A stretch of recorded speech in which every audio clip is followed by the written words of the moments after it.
जय साई राम, ओम साई राम। स्वागत है आपका फिर से न्यू वीडियो में। और आज मैं बाबा की एक और लीला आप लोगों के सामने प्रस्तुत करने जा रहा हूँ। एक अनुभव बाबा का जो मेरे ही साथ हुआ है।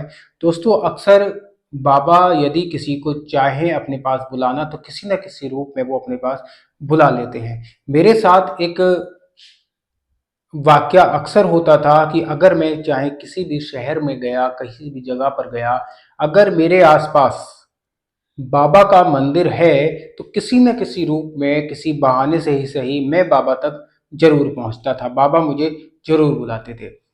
ऐसा मेरे साथ 2 बार तो बहुत अच्छे से मुझे याद है कि 2 बार हुआ था। एक बार मैं जब बरेली जा रहा था, मेरे भतीजे का ट्रीटमेंट चलता था। डॉक्टर वासु, आपने न्यूज़पेपर में उनका सुना होगा, जो एक सरदार समुदाय से हैं और बहुत बड़े डॉक्टर हैं बरेली के, जो आंखों का इलाज करते हैं। दोस्तों, हम उनके पास ट्रीटमेंट के लिए जाते थे। उस दिन मैं बस से गया था। मुझे नहीं पता था कि बरेली में बाबा का मंदिर है या बाबा बरेली में कहाँ विराजमान है।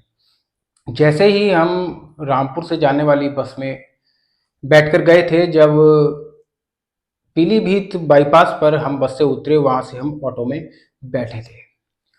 ऑटो चलने वाला था, वहाँ पर एक माताजी अगली वाली सीट पर बैठी थी और वो ऑटो वालों से बार बार जल्दी जल्दी ऑटो चलाने की बात कर रही थी। वो उनसे कह रही थी कि भैया, अगर 12 बजे तक हम नहीं पहुंचे तो हमारा क्या फायदा, बाबा की आरती निकल जाएगी। उनके मुंह से जब मैंने ये सुना कि बाबा की आरती निकल जाएगी, तो मुझे नहीं पता कि वो किस बाबा की बात कर रही थी या क्या था, लेकिन वो कह रही थी कि 12 बजे बाबा की आरती शुरू हो जाती है और आप इतना लेट क्यों कर रहे हो। ऑटो वाला कहता है, चिंता मत करो बहन, ज़्यादा दूर का रास्ता नहीं है, बस मैं आपको 5 से 10 मिनट में ही मंदिर में पहुंचा दूंगा। मैं भी उस ऑटो में ही था। मैंने ऑटो वाले से पूछा कि भैया, आप किस मंदिर की बात करें, तो उसने कहा कि यहाँ पर पास ही साईं बाबा का मंदिर है और उस दिन बृहस्पतिवार का दिन था कि 12 बजे बाबा की आरती होती है। तो सब जानते हैं कि बाबा की आरती, जो धूप आरती होती है, वो 12 बजे होती है। वहीं की बात कर रहे हैं। तभी मैंने कहा कि मैंने उससे थोड़ा सा लोकेशन पूछी कि कहाँ पर मंदिर है, तो उसने कहा पास में ही है। तो सबसे पहले तो हम दवाई लेने के लिए गए। मैंने अपनी भतीजे की दवाई ली और उसके बाद वापस आते हुए फिर हम उसी चौराहे पर आते हैं और वहाँ से फिर मैं पूछता हूँ कि मंदिर कहाँ है। तो थोड़ा सा ही पुल पार करके साईं बाबा का एक बहुत प्यारा सा, बहुत बड़ा मंदिर है, जिसमें बाबा की एक राम अवतार के रूप में प्रतिमा विराजमान है। उसका मैं चित्र भी आपको दिखाने का प्रयास करूंगा इस वीडियो में। मैंने वहां पर एक फोटो लिया था जहां बाबा धनुष और बाण लेकर खड़े हैं और बाबा का सिंहासन पीछे है। बाबा कई रूपों में वहां विराजमान है।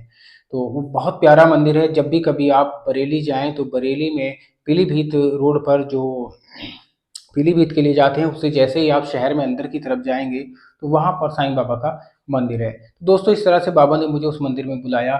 ऐसा ही वाकया मेरे साथ एक रामपुर में हुआ। जब मैं रामपुर में किसी काम से जा रहा था तो वहां पर गुलाब के फूल बिक रहे थे। रामपुर में एक दुर्गा होटल है जो कि समोसों के लिए बहुत फेमस है। तो मैं गया था किसी और काम से, लेकिन बराबर में गुलाब के जो फूल बेच रहा था वो व्यक्ति अचानक मुझसे कहता है कि भैया, फूल ले जाओ। मैंने कहा, मुझे फूल का क्या करना है। तो उसने कहा कि बाबा की आरती का समय है और बाबा के दर्शन कराओ, फूल ले जाओ। दरअसल वो जो वहाँ फूल बेच रहे थे वो उस मंदिर के लिए ही बेचते थे और अलग भी लेते थे, लेकिन विशेष जो उनका कार्य था बृहस्पतिवार को वो वहाँ पर बेचते थे। बृहस्पतिवार, वीरवार, मंगलवार, ये 3 दिन वो वहाँ बैठता था। मैंने कहा, कौन से बाबा का मंदिर? उसने कहा कि यहाँ आगे साईं बाबा का मंदिर है। तो दुर्गा होटल जो है उससे थोड़ा सा ही आगे मसाला मंडी पड़ती है। मसाला मंडी के अंदर ही साईं बाबा का एक मंदिर है। बहुत बड़ा मंदिर नहीं है, मंदिर छोटा है, लेकिन बहुत प्यारा है। बाबा हर जगह विराजमान है। मैंने वहां से फूल लिए और लेकर जब मैं आगे गया, वहां भी मैंने बाबा के दर्शन किए। तीसरा हादसा मेरे साथ हुआ था धामपुर में, जब एक बार मैं बिजनौर जा रहा था।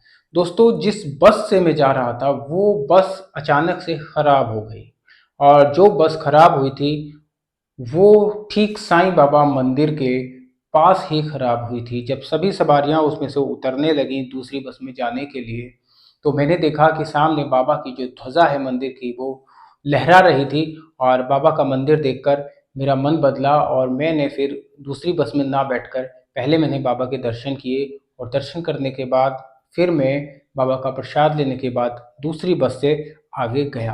तो ऐसी घटनाएँ मेरे साथ कई बार हुई है। ऐसी ही एक घटना मैंने बताई है कि जब अचानक से स्वप्न में मुझे एक मंदिर दिखाई दिया और वो मंदिर यहाँ का नहीं था, जबकि दिल्ली के पास नज़फ़गढ़ का मंदिर था और रात को मुझे वो स्वप्न में दिखाई दिया। तीसरे दिन फिर किस तरह से वो स्वप्न वाला मंदिर ही मेरे सामने आ गया, उसका पूरा एड्रेस मेरे सामने आया।